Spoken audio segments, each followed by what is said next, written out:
गाथा पुनरुत्थान दिन विशेष अभंगांमध्ये आजचा हा 12वा दिवस.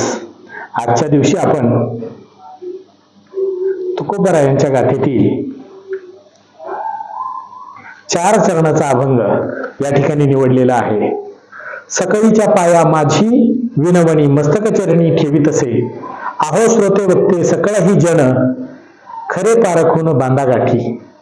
फोडिले भांडार धन्याचा हा माल, मी तव हमाल भारवाही. तुका म्हणे चाली जाली चहू देशी, उतरला कसी खरा माल. तुकोबरा या 4 चरणाच्या अभंगाच्या माध्यमातून अगदी सर्व श्रोते वक्ते सकळ ही जनांच्या चरणावरती मस्तक ठेवून विनवणी करतायत. काय विनवणी करतायत की हा जो भक्ती रस आहे, हा जो नामसंकीर्तनाचा जो मार्ग संतांनी सांगितलेला आहे, हा नामसंकीर्तनाचा मार्ग संतांच्या परीक्षांमध्ये खरा असा उतरलेला आहे. आणि तो मार्ग तुम्ही स्वीकारत असताना अगदी सत्य पारखून, खरं आहे का ते पारखून तुम्ही गाठी बांधून, अगदी गाठोडीच्या गाठोडे बांधून सोबत घेऊन जा. फोडिले भांडार धन्याचा हा माल, मी तव हमाल भारवय.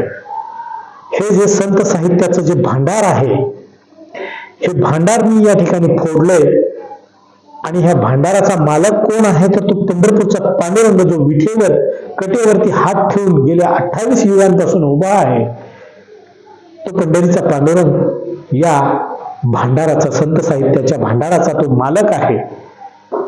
आणि संतांनी सांगितलेला भक्तिरस, भक्तीचा मार्ग, नामाचा जो सहज आणि सोपा असलेला मार्ग जो संतांनी सांगितला नामसंकीर्तनाचा, तो सर्व परीक्षांवरती, सर्व संतांच्या कसोट्यांवरती खरा असा उतरलेला आहे.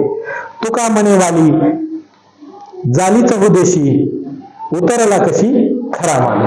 तर हा संतांच्या कसोट्यावर खरा उतरलेला मार्ग, खरा उतरलेला माल तो म्हणजे काय आहे तर तो नामसंकीर्तनाचा मार्ग आहे. आणि तो सर्वांनी घेऊन जावा असं तुकोबरा या ठिकाणी सांगतात. फोडिले भांडार धन्याचा हा माल, मी तव हमाल भारवाई. तुकोबरायांच्या गाथेतील हे अभंग मी तुमच्यापर्यंत सादर करण्याचं, पोहोचवण्याचं काम केले. ते तुम्ही घेऊन जावं. आणि ह्या सर्व भांडाराचा मालक तो पंढरपूरचा पांडुरंग आहे असंही तुकोबरा या ठिकाणी सांगतात. उद्या भेटूया नवीन अभंगासह. देहूमध्ये. रामकृष्ण हरी.